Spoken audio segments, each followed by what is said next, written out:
Down in Petersburg, everything's fine. All them cats is drinking that wine. Drinking that mess is their delight. When you get drunk, start singing all night. Drinking wine's for you to drink wine. Wine's for you to drink wine. Wine's for you to drink wine. Pass that bottle to me. Drinking that mess is their delight. When it gets drunk, start fighting all night. Welcome to another fabulous episode of Tasting Anarchy, my wine-loving friends. I'm Jake Lindsay, and as always, I'm joined by Mason Joseph. And today I think we've got a pretty good show for you. We've spent a little bit of time preparing notes and preparing, I guess, our wine notes and our ideas. so hopefully this will be another great 2019 episode in the time constraints. And let's go ahead and get started. Mason, you want to go with your wine, or do you want me to introduce my wine first? Let's go with your wine. I'll talk more about mine in a minute. Okay. So this past week, I went to Total Wine to pick up some wine, and Victoria was doing something, and for some reason I thought they closed at 10. We got there at about 8:45, and it turned out they closed at 9. Oh, wow. Yeah, so, and I guess there's some sort of state liquor laws about it on like Sundays they have to close at a certain time, or on Saturday, some ridiculousness. And I had no idea and was just kind of wandering around, looking around, and I had like a guy come up and he's like, "Hey, can I help you find something?" I was like, "No, I'm just looking." And then he walked off. And then another guy, "Hey, can I help you find something?" I was like, "No, I'm just looking."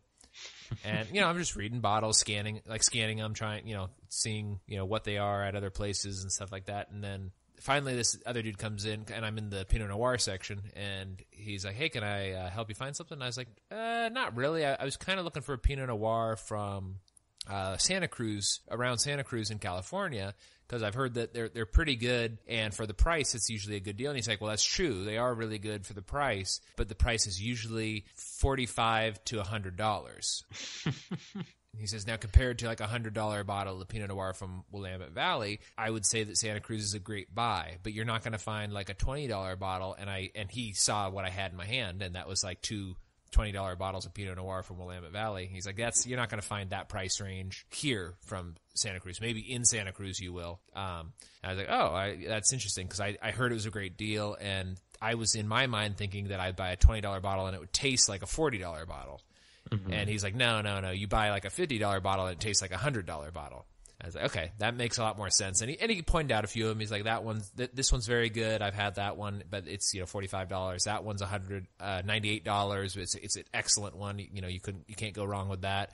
And I was like, well, I'm looking really for something that's like $20. And he was like, well, right now we're pushing this particular one. It is very good. It's from the Willamette Valley. It's not exactly the region where you're looking for, but it's $20, and we're closing in 1 minute, so I think you should maybe get this or get nothing and leave, basically. It's kind of what he was telling me. So I was like, all right, I'll get this and I'll leave. And so what I ended up getting was a Pinot Noir from the Willamette Valley. It's called Domaine Loubejac, spelled Loubejac. Loubejac. That's what I would think. Yeah, it's pretty good. It's 13.2% alcohol by volume. It was about $20. It was on discount at the time, so it was $16. But right now they have it listed on the Total Wine website for $20. So I think maybe that deal ended. I would say, as far as a Pinot Noir goes, it's not unbelievably outstanding, but I do think it's a good deal. It has sort of the aroma of French bread, which is always fun. It's what a Pinot Noir should be. It's fruity. It's very light. It has, it's a very floral smell mixed in with the French bread. I would recommend it for $20. I mean, or for 16, I think it was a good deal. For 20, it's a pretty good deal if you like Pinot Noir. And that's really all I have to say about it. It's not unbelievably outstanding. Normally Pinot Noirs, they recommend it with like herbal chicken or maybe pork chops or like a heavier fish. Like a rosemary inspired dish, I think. Yeah, something. Yeah, so like that kind of thing. Like maybe even like lemon chicken or something. But usually lighter meat, lighter fare. I actually had this earlier before we started the show, and I had it with veal bologna, because that's what I was eating. So if you like veal bologna, I thought this went very well with it. Now, granted, let's take a step back. So bologna Yeah. I know you enjoy. Yes. Veal, I know you enjoy. Yes. Where did you get veal bologna? So there's several types of veal bologna available at the Russian store. Oh, okay, that's what I figured. Yeah, right. And actually, you have had this one, I think, because I used to buy it from Skazka. This is the Russian store near our former location of employment, or my former location of employment. And it's basically, it's just veal bologna, and I would get it because Sam could eat it also because it's not halal technically, but it's not a pork product. Mm-hmm. And it's, I think, really outstanding bologna. It's very, very brittle. I don't know how else to explain it. It kind of falls apart pretty easily, but it's very good. And the way that we eat it, Victoria and I eat it, well, really we eat all bologna this way, but we've been getting veal bologna a lot lately, and we'll crush garlic, and then we'll spread the garlic on the bologna, and then this is the part you won't like, Mason. Then we put a big piece of Danish blue cheese on it, and so it's like these like veal bologna and blue cheese garlic sandwiches. Well, to be 100% honest, I'm not a huge fan of bologna. I don't know if it's a holdover from childhood when I didn't enjoy it, and I've just never gone back to it. Now, I'm not saying I didn't have this when you were here. Okay, well, it's possible you didn't. Yeah. I don't remember doing so, but also, like, you know, Ashley gets the Lieberkasse at the beer garden, and that's like, she just describes it as fried bologna. Yeah, and it's I very much enjoy the taste of that. So I think like a higher end bologna I'd probably enjoy, but you know, I don't pursue it. Right. So. Well, if ever I'm out there and we do like another cookout, the other thing that Victoria has introduced me that is veal hot dogs. Well, there's veal sausages, but they're basically hot dogs, and I've had those. But they're like, the ones at the Russian store are like 2 feet long. So it's like the thickness of a hot dog, but they're like 2 feet long. Yeah. And we should get those and grill them out. I think that would be really good. It does sound good. Yeah. So speaking of which, next weekend we're going to grill out for my birthday. So I think we're going to do hamburgers. And Bob's Burgers does a cookbook of joke hamburgers, like, because they have the special of the day board. It's always like a pun hamburger. We were thinking about trying to grab a few of the recipes there and kind of like giving people different options instead of just standard, you know, hamburger with the standard way that we do it. Yeah, that would be fun. So I, wine-wise, have a Viognier from the Williamsburg Winery, the 2016 Wessex 100, 12.4 alcohol by volume, price range in the, like, I've seen it listed a couple different places. I got it at Total Wine, but like it literally had a handwritten like selling label on it. So interesting. It was $20.99, and then the site that I linked to in our notes recommends it for about 28. And you know, the local wine shop that isn't Total Wine here that you and I have a connection to, listed for $20.99. That's pretty good deal. And yeah, well, what's interesting about it is like it's showing off more of the Chardonnay aspects of it without the sweetness of Chardonnay in it. Interesting. And this is the first white that I've consciously noticed taste exceptionally different the longer you let it sit in the glass. Huh. Okay. If you swirl it, you know, you can get it to start opening up. But like if you let it sit in the glass for 30 minutes or more, it really changes the profile. This is the wine. So, I mean, it was probably a year and a half ago at this point where like, it was the summer before we started the show when we had that wine that like Ashley just absolutely loved. And it was like super buttery, but like not being like it wasn't a Chardonnay. Like we thought it was a Riesling from Williamsburg Winery. We know it's from Williamsburg Winery. So I really thought it was this Wessex 100, which is a series. It's from a specific like vineyard they have in their group. I thought it was a specific one for this one, but this one is like more acidic. But when you open it up, it's less acidic. But it doesn't taste like the Leesburg one, the Tarrar one that I had last week. Which I think that was a Viognier as well, right? Yeah. Okay. It was a Viognier as well. That one was from like 3 different vineyards. This one is from what I understand from one vineyard in the Williamsburg Winery group. Now, like Leesburg is further away. So this one tastes really different. Very light in color, but more acidic. The review that I was reading real quick that I tasted to on, or linked to on tasting.com, talks a little bit more like pineapple, and it kind of has that like acidity of pineapple, but without fully pineapple. Right. It's definitely not a bad Viognier. But given that I was getting the other one, the Tarare one, like $6 or $8 cheaper, and it was sweeter, which I enjoyed.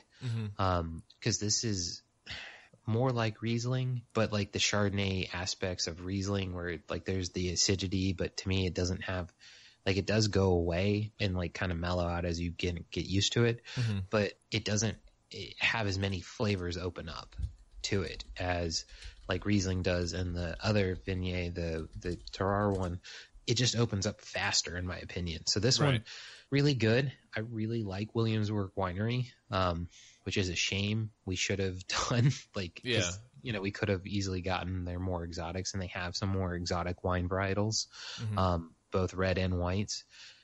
So when you were here, we should have really hit them up, but we didn't know what we were doing, and we didn't know the resource we had there. We may not have appreciated it as much, but yeah, so for those who don't know, it's literally, if you know anything about like historical Virginia or historical U.S. Williamsburg, like the colonial capital and stuff like that, that's the one. So it's, for me, it's about an hour and a half away. For Jacob, many thousands of miles now. Yeah. But I think it's exemplary of Virginia wine because it's like they do so much. And that's kind of the thing that you see with a lot of the Virginia wineries is they do a lot of different wine styles because Virginia has so many areas that are different. And you can kind of try to grow different ones, but and be close. So, I think definitely when you come back, we're going to go up there, and get a couple of bottles of weird stuff. I think that would be a lot of fun. I've got so many alcohol-based trips planned now, that I'm very coming up, there's going to be a mini episode for beer tasting with my sister Jory, so preview for that, everybody. And I want to get up to Seattle to see Jackson. I want to get back out to Virginia to see you. I want to go back up to see Nate, and so I've got a lot. And I want to try to do an episode every time I travel for something. But let me ask you a question real quick. You said you left this out and let it open up a little bit. And what is the temperature that you poured it at? So I poured it at fridge temp, and our fridge is probably. It was on the freezer wall, which doesn't have a great insulation set. So, it's probably 31 to 32. Okay. So this is something maybe 37. Okay. Kind of in that area. This is something I've been really interested in lately because, is serving temperatures of different wines. And Viognier, they recommend serving at 52 degrees, Fahrenheit. For anybody who uses Celsius, I guess we're the pigs, but you non-American pigs. So let me run over a couple of the temperatures that I've been reading about lately and this kind of gives people sort of a range of common wines and what you should be serving them at according to the quote unquote experts. I pretty much serve all red wine at room temperature, which is in my house about 70 degrees. But which is 5 degrees warmer than what they think I should be serving red wines at. So I'll go over them real quick. So Sauvignon Blanc is a white wine. One of my favorite of the white wines is usually drier, very crisp, has a lot of citrus notes. And they recommend serving that at 45 degrees Fahrenheit, 7 degrees Celsius. Pinot Grigio, one that is one of your favorites, Mason. They recommend that at 45 degrees, 7 degrees Celsius. What are some tasting notes in Pinot Grigio, do you think, usually? I always detected like apple and pear. That was kind of, in my mind, what Pinot Grigio is like. Lemon, apple, peach, but more citrus, like a more citrusy peach, which is kind of a weird description. But because, with Riesling and Grigio, you can get some of the sweeter ones that are sometimes, Riesling, it's, semi-sweet, but Grigio, you can get a peach in a weird mix. Okay, that's interesting because we've had a lot of Pinot Grigios, and I usually serve them at fridge temperature, which is probably maybe 40, maybe a little lower than 40, And now that I've been reading these types of things, I'm kind of going like, well, maybe I should start adjusting the temperature and see what I can get it to do. This is, I guess, why so many wine enthusiasts have wine fridges that have different temperatures on the different shelves, so that they can kind of maintain the temperature that they're supposed to serve their wine at. So then the next one is Chardonnay, which you and I are not huge fans of. I actually had a Chardonnay the other day because it was open bar, and I was like, well, I'm not paying for it, so I might as well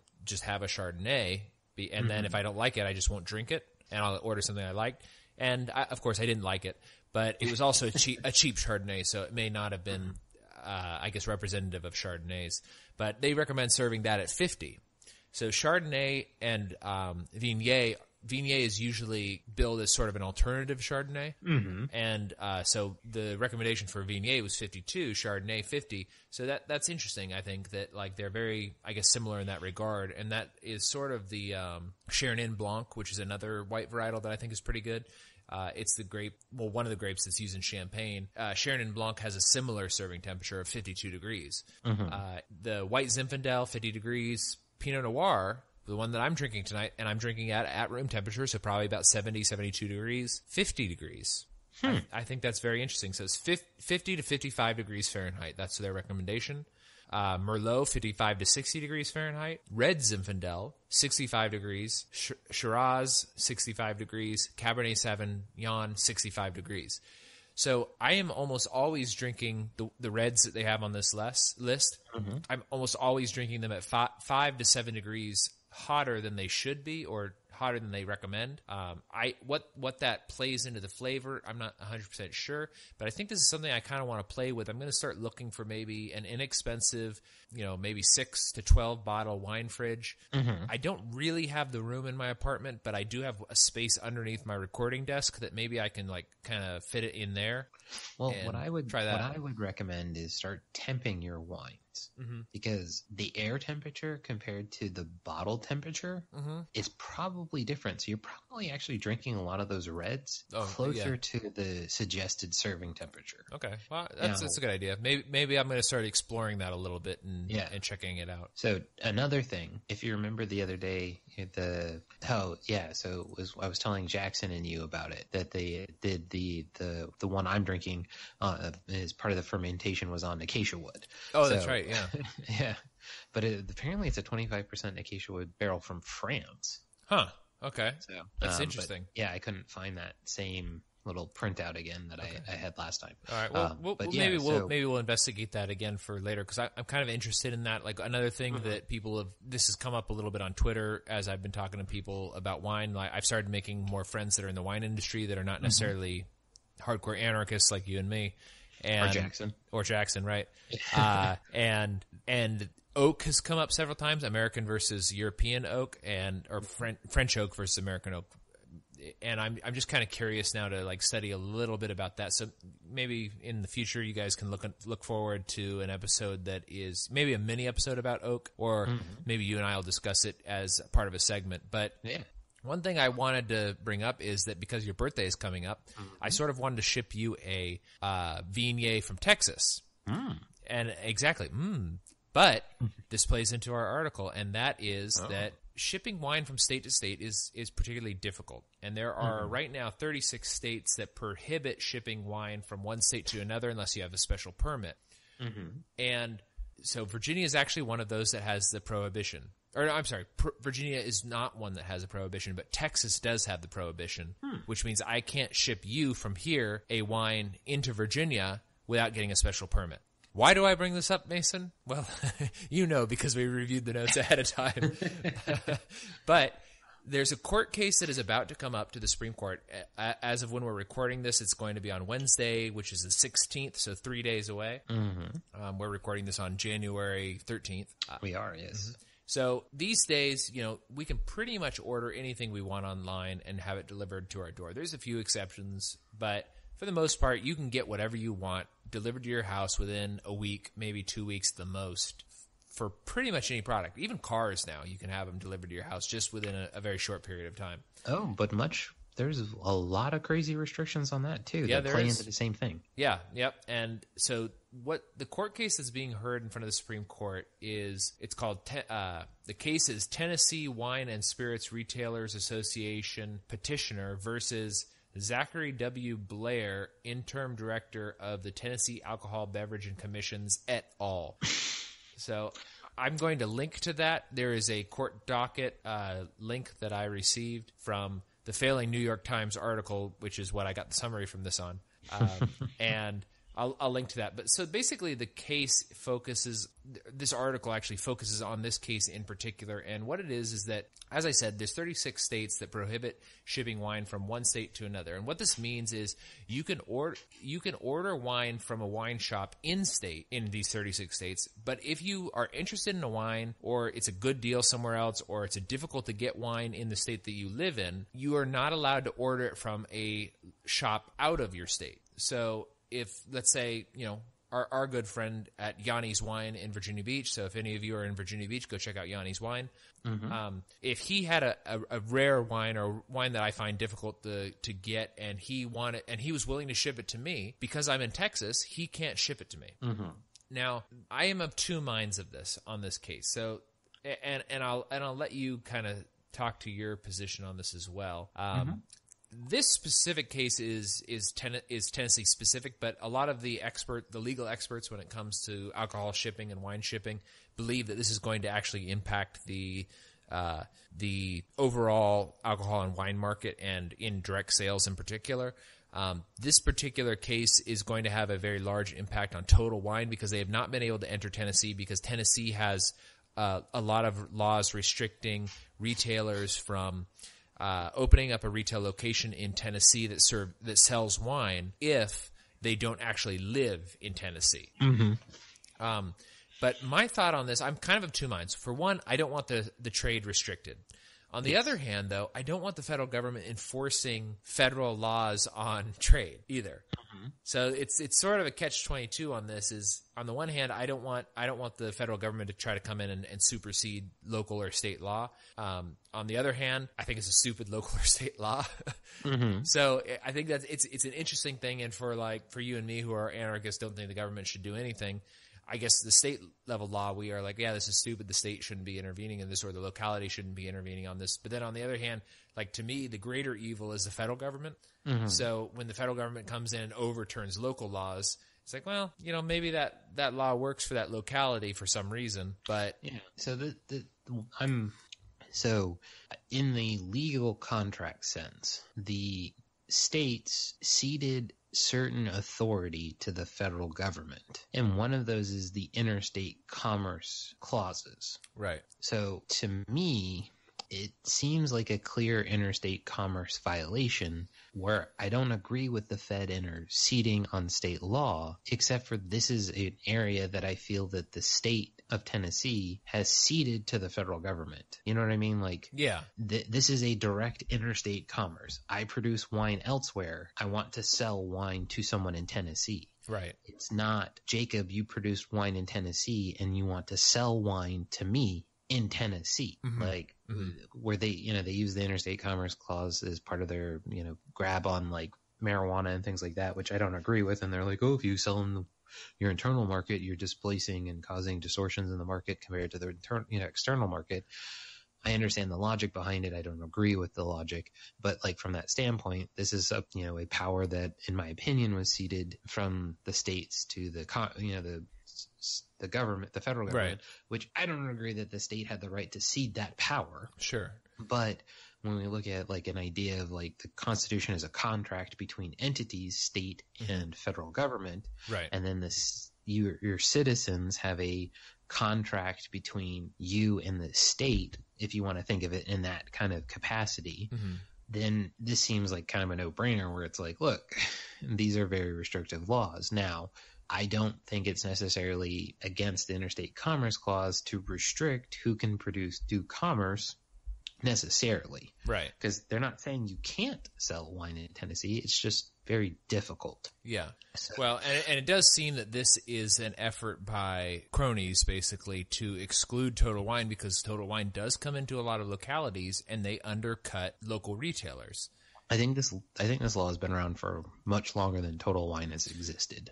It has, but the lawsuit is in response to Total Wine trying to come into Tennessee. Understood. Okay, Yeah. I see what you mean. Yeah. So, yeah, I think this is one of those ones where, you often find it very hard to repeal a law because there's always that bat banana person who holds up the works for some reason.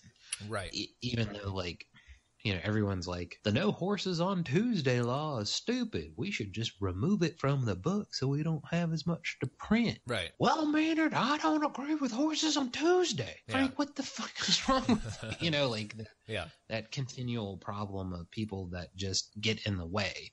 So yeah, this is one of those ones where, like, I don't like the idea, as you said, like, I don't particularly care for the idea of the federal government, like, dictating to the states what they can and can't do.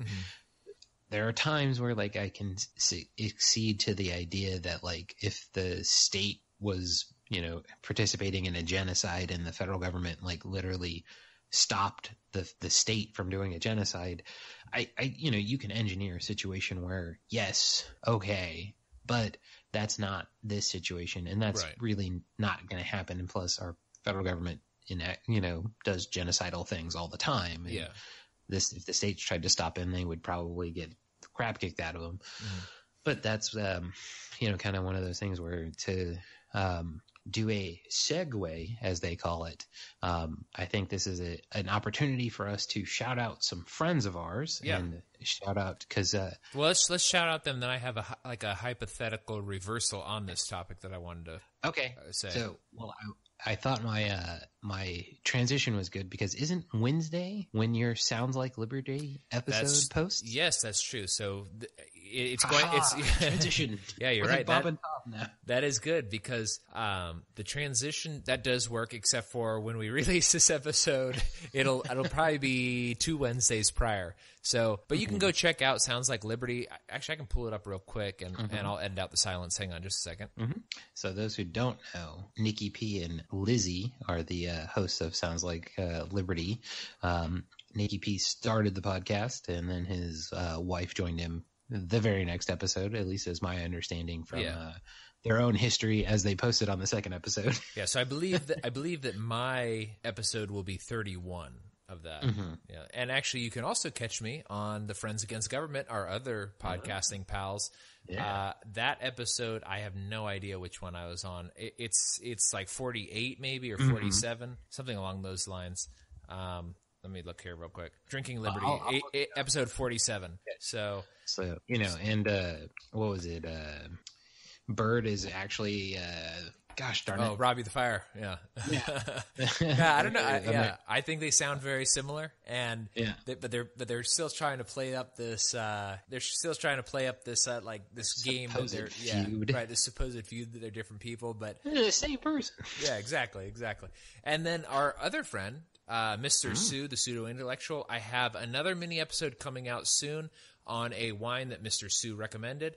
It's not exactly the wine he recommended because I couldn't bring myself to buy that one because I don't like sweet reds. But I got another one that is from the same company, and it kind of plays into something else we're going to speak about later in this show.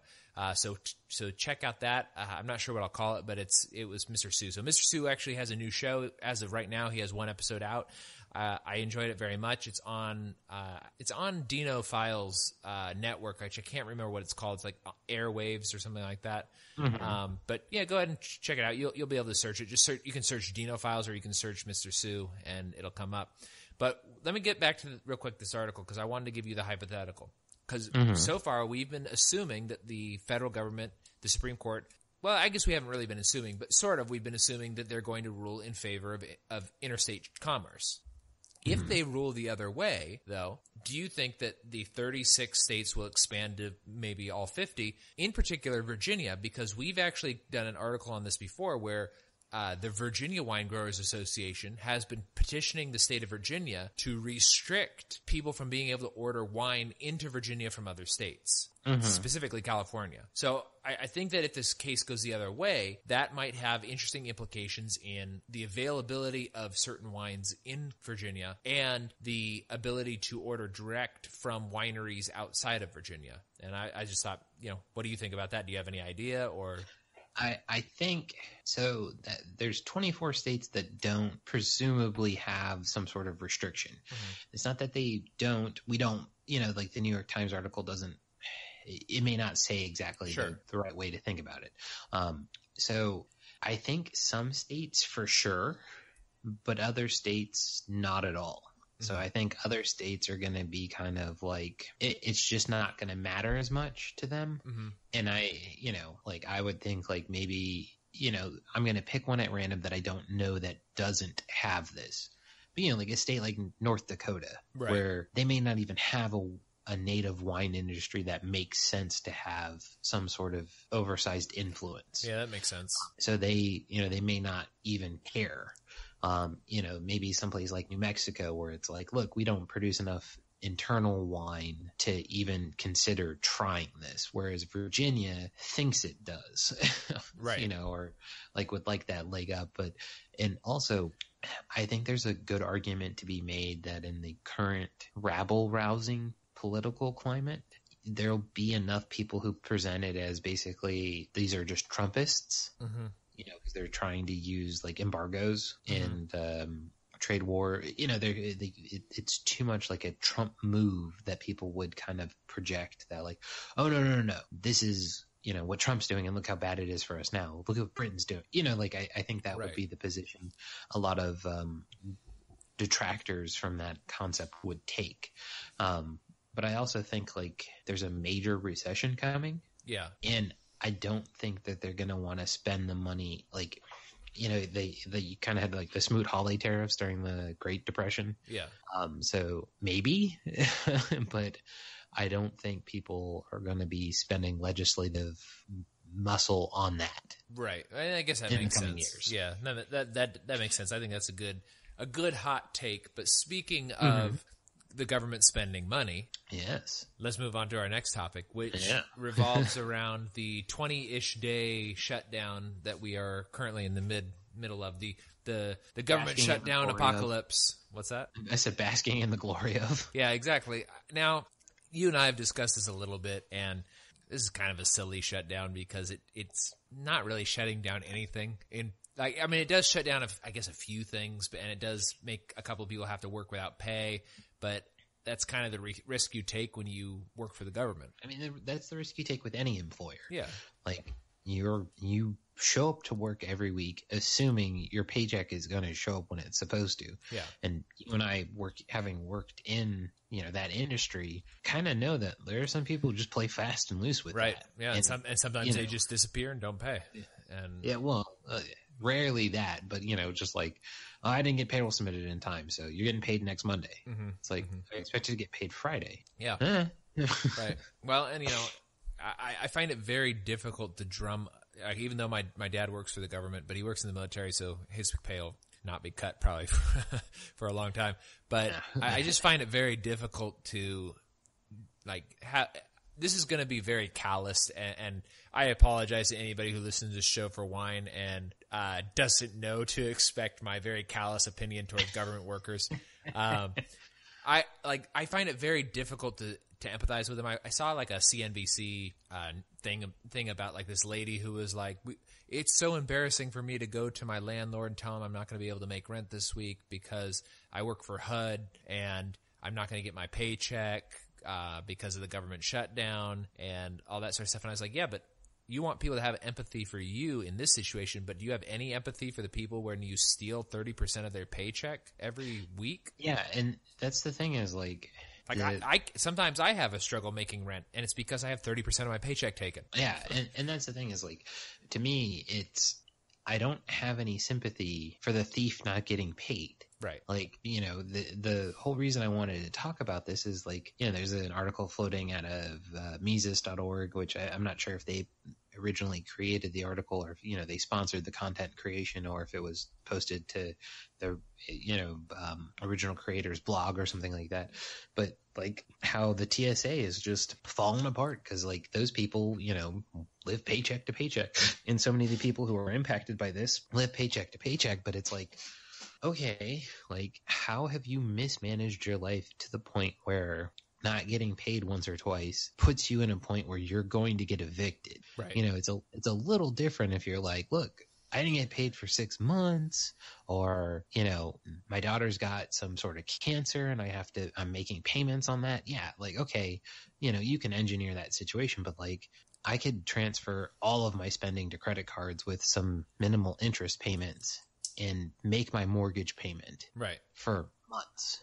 Like, I mean, like I've got, you know, Ashley and I carry, you know, an absurd amount of cash basically, sure. Balances, and, you know, everything is structural debt for us. So, but like I can make those payments for months. Like I could go live with my parents. Like, you know, I could just start making money doing something else. And that's the kind of thing that, you know, to me is so indicative of this is it doesn't like, to me, it's embarrassing, like how pathetic a lot of these people are, that's their only source of income. Like, I didn't plan for something to go wrong. It's like, right. Okay, the government shut down under Obama. The government, I think, shut down or nearly shut down under George Bush. This isn't like it's an unprecedented thing. It's not like you're working for the Weimar Republic going, I didn't know the money wouldn't be worth it. Yeah, like, yeah. You know, like this has happened before. Why are so many of these people like don't have a side hustle, don't like have another job, or like have some other backup? Yeah. It's baffling to me.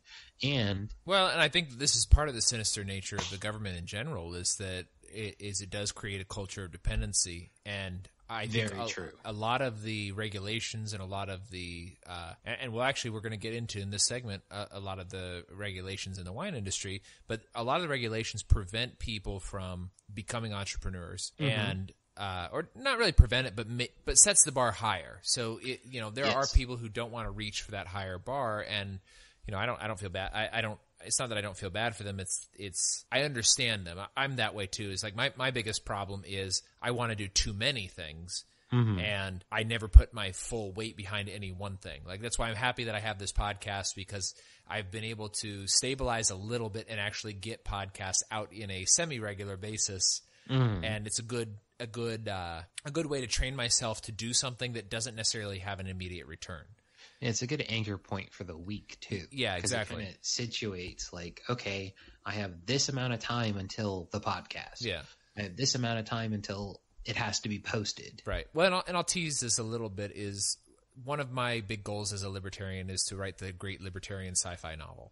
Right. So, in the line of like Heinlein, or I don't pretend to be as good of an author as Heinlein or like Ayn Rand or somebody like that, but that's one of my big goals. And Victoria and I were talking about that today, and I was like, I don't know what it is. Like, I have no problem working 70, 80 hours for somebody else, but I have a hard time spending any time for myself. And I was like, but I don't do that anymore, because at my new job I only work like 45 hours. And she's like, what are you doing right now? And I was like, working. She's like, yeah, it's Sunday and you worked yesterday. You don't work 45 hours. You always work. You're a workaholic, and you always have like some sort of weird excuse for why you're doing it. Yeah. And I was like, well, you're right. And she's like, you don't, like, we went to this work party, and somebody at work was like, hey, what are you doing this weekend? I was like, oh, I got a couple of projects that I'm trying to work on that I'm a little bit behind on. So I was going to just, remote in and maybe do some coding. And they were like, why? Why would you do that? We don't work on and this was my manager telling me this. He's like, we don't work on weekends. Don't set clients' expectations that you're going to work on the weekend. If you don't get to it by the end of the week, just tell them you get to it next week. And I was going like, yeah, but I need to do it. and Victoria was like, this is all time you could have been spending working on the great libertarian sci-fi novel, or working on, as we've teased before, Childeberg, or my other many, many ideas. And this is kind of the same. And I think that I think this is a personal, maybe not a flaw, but a personal trait of mine, that I do this kind of thing. But in the grand scheme of things, the reason that people don't go work on their own stuff is that they go through indoctrination for 8 hours a day from age 5 till age 18. And nobody ever asks you what business you want to start when you grow up. They always say, what do you want to do when you grow up? And the implication of what do you want to do when you grow up is, who do you want to work for so that you can pay 30% of your income to the government? Or that's how I think the implication is. So for these people who then work for the government and then pay 30% back to the government, which never made any sense to me. That seems very inefficient. But oh yeah, exactly. Yeah, leaving that aside, what we prepared for this segment of the show after this long rant is during the government shutdown, several libertarian groups have been getting together, and they have been doing things like cleaning up national parks and publishing it on Twitter or publishing it on Facebook or on Instagram, one of these places. And I think this is actually a really good way to sort of get the libertarian-esque cause out. This is, party libertarians, so they're a little bit different than you and me, but we're kindred spirits. And I think that this is a good opportunity to show everybody that we don't need the government to do a lot of these services that have shut down. Like, clearly they're not important, or if they are important, they don't need to be done at the point of a gun by the federal government. One thing in particular, and this is not shut down, but it's a good example that comes up with libertarians a lot, is Lysander Spooner's American Letter Mail Company. And Mason, I think you and I have talked about this before, and I've got some notes here for it. 4 times. What's that? I think we've talked about it on the show like 4 times. Okay. Well, so Lysander Spooner is a great libertarian, a great abolitionist, but he's also an abolitionist who is opposed to the Civil War for mass killing reasons. And one of his other great claims to fame, for those who don't know, is that he started a company called the American Letter Mail Company, and they were a direct competitor with the U.S. Postal Service back in the 1840s. And just to give some context, back in the 1840s, the USPS charged the equivalent of today's money of $3.50 on average to deliver mail. And this could have been just a letter. This could have been a package. It was very arbitrary, and the reason it was so arbitrary was that there was a lot of cronyism involved. People would get special charters to it would be basically a private entity. It's sort of like what people call private prisons now. They're not really private because the government still arrests people, charges them, and throws them into prison. So it's cronyism. So. Yeah. The USPS at the time was cronyist, and they charged 14.5 cents in 1844 money, which to us doesn't seem like very much, but because we were on the silver standard, if you adjust that for inflation or adjust that for the price of silver now compared to the price of silver then, you come up with about $3.50 to send a letter. And that's a lot of money. So Spooner believed that he could send these letters for less. And he proved that he could send them for less by starting the American Letter Mail Company and charging depending on what the package was, but between 4 and 10 cents for a package. So the USPS got all pissy about this because, no crony wants their business stolen, and they sued him. And they said that it was unconstitutional for him to set this because Article 1, Section 8 of the Constitution gives them exclusive right over mail. And Spooner, being a lawyer from Boston, self-educated, by the way, he said that this is not the case. It gives them the right to start a mail company, but it does not give them the exclusive right to deliver mail. And this eventually went to the Supreme Court, and he was put out of business by the federal government. But in 1945, in response to Spooner, they end up dropping their prices to 6 cents. 1845. They ended up dropping their prices to 6 cents, down from 14.5 cents. And then again in 1851, down to 3 cents. And this was just because they wanted to use the Lysander Spooner service. He didn't have it. It wasn't universal. It was only between certain cities. But he did such a good job. He was so efficient. He was so profitable that people wanted to use his service. And then they started complaining that the federal government mail service was charging so much. And so they started lowering the prices and becoming a little bit more efficient. Although they were still very inefficient, they still operated at a loss. Yeah, they didn't become more efficient. They just lost the price, more money. Right. So this sort of brings me to other areas. And one of the agencies that is, I guess, affected by the shutdown is yours and my favorite agency, and I use this very sarcastically, in the federal government, is the Alcohol and Tobacco Tax and Trade Bureau. Yes. So we've spoken about them many times before, particularly in regard to what's going on in Oregon with copper cane and the Willamette Valley Wine Growers Association and the Oregon legislature. So this is a company that is undergoing the shutdown. Some of the services, the quote unquote services that they provide, are wine labeling. So if you want to label your wine and sell your wine, your label has to be approved by this organization. For some reason, it's abbreviated TTB. So I don't know why alcohol is left out of it, because I would say TTB would be Tax and Trade Bureau. It's because this bureau picked up after Prohibition. I think it existed before. Okay.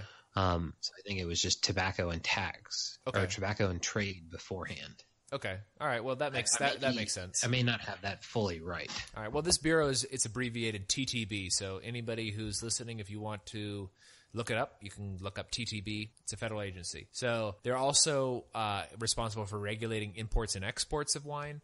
They're responsible, for regulating imports and exports. So they don't prevent it or anything, but they are the ones who do some inspection in hand with other organizations. They're also responsible for statistical compilation, which kind of a weird thing to add on to that.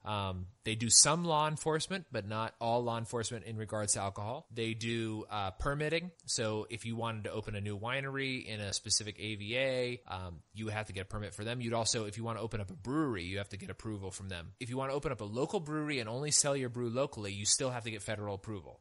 And they also do some certifications. It just depends on what the certification is. It relates to American viticulture areas. So obviously, you and me, Mason, I think, can agree that this is not necessarily a useless organization, but an organization that really does not need to be... It doesn't need to exist. Yeah, it doesn't need to exist, and any of the things that are useful that it does could easily be handled privately or on a local or state level, preferably privately. So I've got actually 2 examples of private organizations that handle things in the wine industry that are similar to what the TTB does, but I figured I'll let you go ahead and respond or add anything you want to that first portion. So I wanted to know why it's shortened to the TTB. Well, it turns out this was actually created in 2003. Oh, wow. When the Homeland Security Act of 2002 split the Bureau of Alcohol, Tobacco, and Firearms into 2 new organizations with separate functions. Specifically, the Act transferred ATF and its law enforcement functions from the Department of the Treasury to the Department of Justice. ATF's other functions dealing with tax collection and regulation of legitimate trade remained with the Treasury Department and became part of the new TTB. You know how many people work for this organization? No. So 478. Oh. That's not very many at all.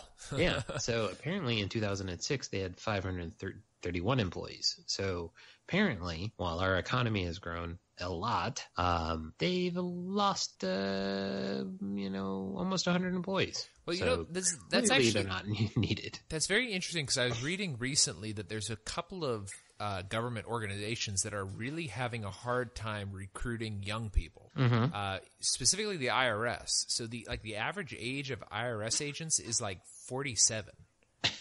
And they just can't recruit new people, even though they offer fairly good competitive salaries. It's so boring, and also people feel bad about it.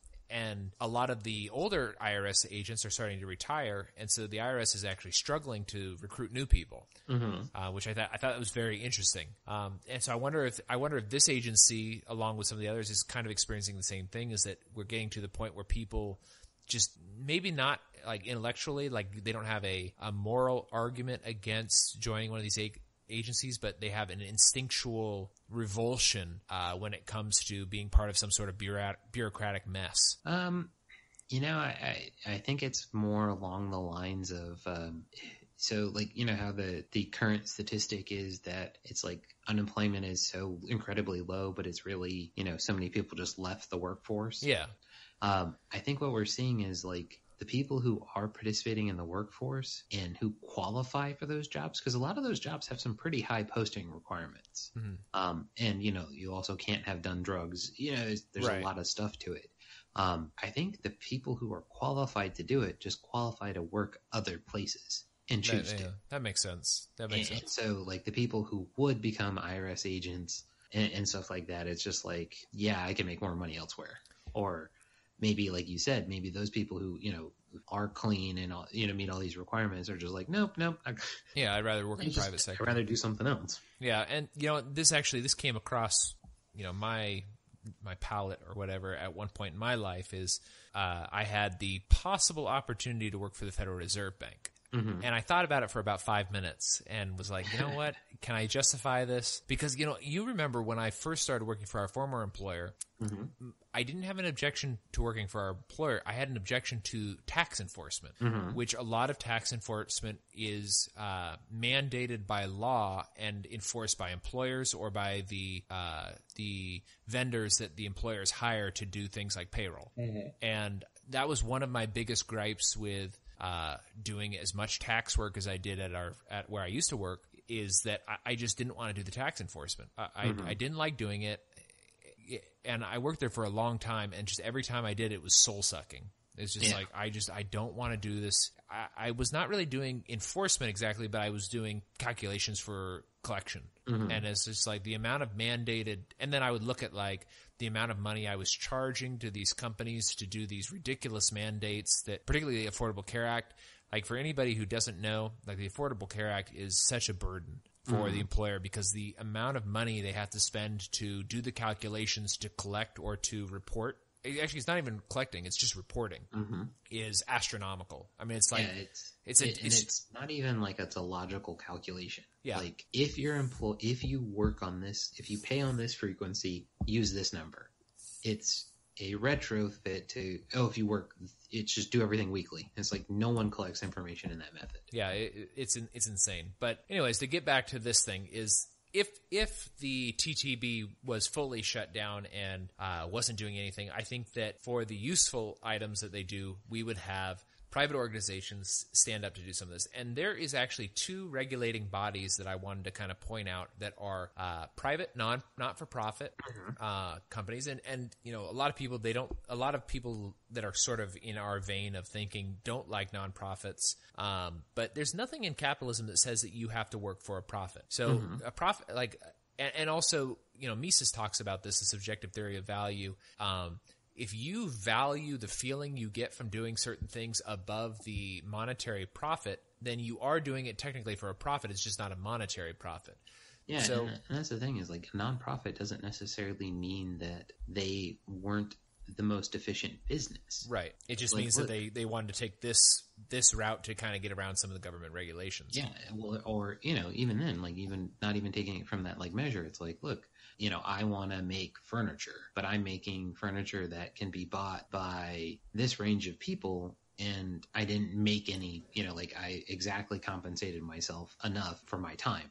Because, like, that's the other measure of a nonprofit is, like, when people think of a profit, it's like people always think like these businesses lose money. It's like, well, no, they paid out all of what they earned in salaries and or expenses. Yeah. So it's like, okay, so like I, made $10 million, but I spent that $10 million digging wells or whatever, whatever it is. Right. Yeah. So that makes sense. So the 2 organizations that I have is, the first one is the Meritage Alliance. Have you heard of them, Mason? Other than when you texted it to me, no. Okay. So this organization is something I actually found out recently, and this is thanks to some wine investigation, I guess, that has been spurred on by a recommendation from Mr. Sue, the pseudo-intellectual, whose podcast we mentioned earlier. He recommended a sweet red wine from Lilano. I did not get the sweet red wine because I do not like sweet wines, and it was like $6. So I was like, well, I'll only lose $6 if I get this. But on the other hand, like, I really don't like sweet red wines, and I don't want to spend $6 on something I'm going to throw away. I may still get it, Mr. Sue, so stay tuned. So Jacob, send me the link, and I'll if I can get it, I'll get it. Okay, all right, I'll send you the link to it. So this is a Texas wine, so you may or may not be able to get it, but Lilano is a fairly large wine producer here in Texas. They also make a Meritage Red. So what the Meritage Alliance does is, it was started in the mid-'80s, I think 1985 actually, and their goal was to promote New World wineries and New World vineyards making red blends and white blends in the style of Bordeaux. And there's a lot of stuff that goes into it, but mostly it's just the top grapes from the regions that are selected, and then they blend those together in the style of Bordeaux, and they try to produce a Burgundian style red blend or white blend from New World wineries. So this is a nonprofit. It is an independent certification. And I think that this is a good example of one way you could be doing, for example, American viticulture areas, is that right now there is some law enforcement involved in this because I think Meritage is trademarked, but you cannot put Meritage on your label unless you are certified by the Meritage Association. I think there's other ways that you could deal with this that do not involve government enforcement of Meritage. But you could have some sort of like holographic label or some sort of trademarked seal or something like that that would tell the consumer that this is an actual certified Meritage wine in this case, or Willamette Valley wine in the case of a American viticulture area. Yeah, I mean, like now you could have, QR codes that link to your website. I mean, like the internet is an explosion of possibilities to help this enforcement. Our idea of like, no, this is from us. Yeah, I mean, like, and the emerging technology that's behind Bitcoin, blockchain could even do more forceful enforcement of authentication through blockchain. I mean, you could do we should try to develop this, a blockchain program for tracking grapes from where they're produced within the vineyards. Oh, that'd be interesting. Yeah, maybe I'll look into that. So like you could scan the QR code and it would load into this, so you could kind of like every time you interacted with it, it would like make an algorithm, so like you scan the QR code and this bushel goes in here, like kind of like how so you scan them all in, so then like you scan them all into this production barrel, and then you can do the percentage out. That would be really interesting. That would be super interesting, actually, because and this goes into coming out. This will be released on a Tuesday, so this will be, I guess, 2 Fridays prior to when we release this. I've got the 4 Cabernet Franc review that gets into terroir a little bit. This would be like terroir on steroids. Yeah, exactly. And I think that it would be really interesting. Yeah, it would be.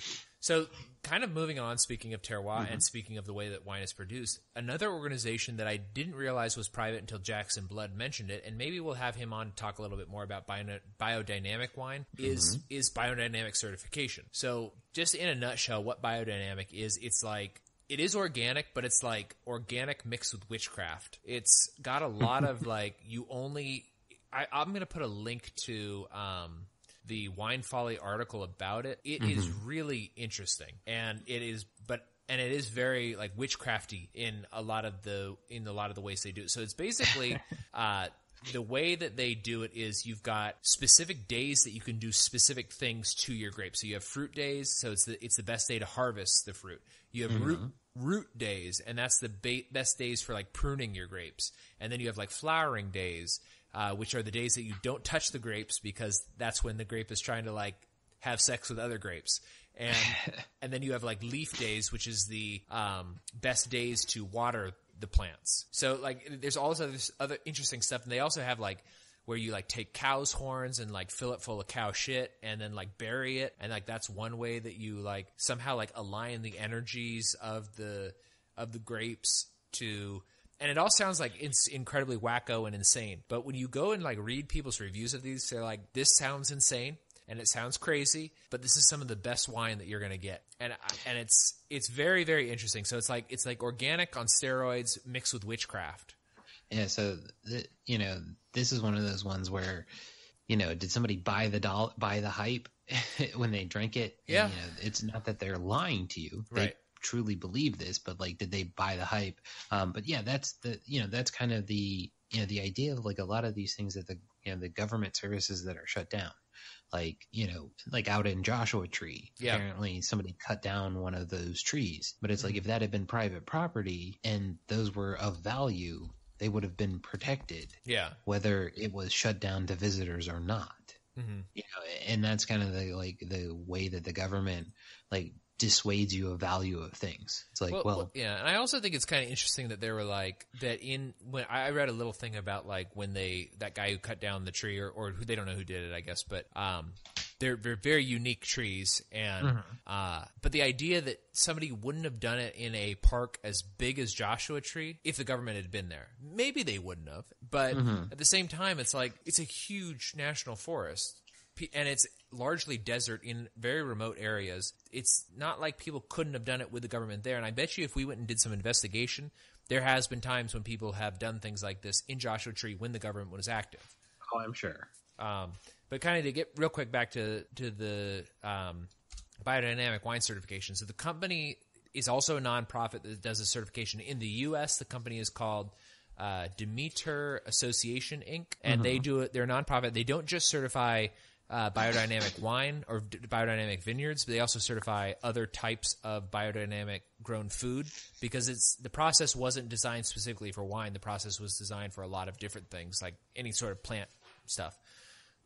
So I don't know. Those are two examples of private organizations taking on certifications. And you and I have talked about this a lot before, like when we talk about like the TTB certifying things or different organizations certifying things, or like the state of Oregon certifying things, is that we're like, well, this is really unnecessary. And finally, I did some research to see, well, is anybody doing any sort of certification beyond that? And it's true, there are. Here's two examples. There's many other examples. I just didn't cite them here that do very thorough, and their ability to make money on this is reliant on them being accurate. Yeah, and that's kind of the it's like a trade associations. Yeah. Like a lot of those are designed with the idea that like to help businesses that interact in the same market get together, but it's also designed for consumers to be able to go like, okay, are you a member of this trade association? Is it worth taking a risk doing business with you? Mm-hmm. And then, like my side project, like that's a big thing, like to like be able to go to these trade associations and find people doing business. Right. Yeah. So I think that's a great place to wrap up. Yes. I guess my final thoughts on that are just the government shutdown is really nothing, because it's not actually that big of a shutdown. It's a partial shutdown, and there's still a lot of people. The media does seem to be blowing it up quite a bit because it's their sacred cow. But overall, I think a lot of this stuff could be done privately. We gave two examples here, so I'm not really trying to make the argument. I mean, I think the majority of people who listen to this show already know my position on it and already know yours, Mason. But we hope that anybody who listens to this show for the wine has sort of maybe gained a different appreciation for how this stuff is regulated and done. But if you disagree with us, I'd be happy to hear from you. You can reach out to me or Mason. If Mason doesn't check the outlets as often as I do, but if you want to talk to Mason specifically, I can forward him the message for sure. Yes. So it's on Twitter at Tasting Anarchy. You can also reach out to me, tastinganarchy@gmail.com. I do check the email frequently. You can also go to our website. I think the comments are working, but somebody told me that they were not. But you could also go over to Podbean and comment directly on this episode, and I will see it when I'm checking the episode download statistics. Yeah, and you could comment on iTunes. You could leave a review on iTunes, Spotify. Are we on Google Play? Yeah, we're no, not Google Play. We're on Google Podcast. Google Podcast. Yeah. Yes. But yeah, so that's the thing is like, so a couple things. If you like what we're doing, definitely share the show. Let other people know that we're doing it, because like Sounds Like Liberty and Friends Against Government, we're a different generation of liberty podcasts where, yes, we obviously are anarchists, but our focus is on wine, and it's not politics 24/7 here. So right. Yeah, and you know what? Then we make a podcast politics.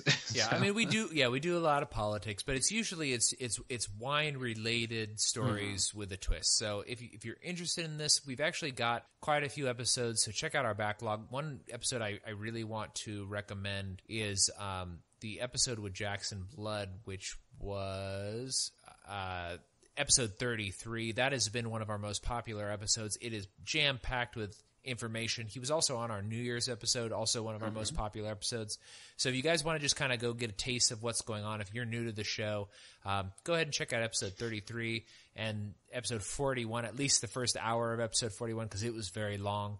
Very long, I think after the first hour, I was too drunk to make a lot of sense, but I thought you made sense the entire time, so I was probably intoxicated. But yeah, so, I mean, what I will say is, if you want an episode that isn't necessarily always so heavy on like political stances necessarily, any episode with Jackson, because he's our wine expert. Yes. And not that Jackson doesn't have like good political stances and good thoughts and theories on those things, but unfortunately we do milk him for his wine expertise on those episodes. So they definitely kind of mitigate some of the politicalness. All right. Well, I think that is all I've got today. Mason, do you have anything else? Nope, just stay free. All right, stay free, everyone. Knock down windows and tear down doors. Drinking half gallons and calling for more. Drinking wine, sport you to drink wine. Wine, sport you to drink wine. Wine, sport you to drink drink that mess. Oh, give me some of that slop. Oh, pass that bottle to me. If you want to get along in Peterstown, buy some wine and pass it around. Age runs up to 49. All them cats, they love sweet wine. Drinking wine, for you to drink wine. Wine, for you to drink wine. Wine, for you to drink wine. Pass that bottle to me. Hoy! Wine, wine, wine. Elderberry. Wine, wine, wine. Cherry, cherry. Wine, wine, wine. Blackberry. Wine, wine, wine. Port and sherry. Wine, wine, wine. Oh, pass that bottle to me. Now down on Gillsby at Willie's Den, he wasn't selling but American gin.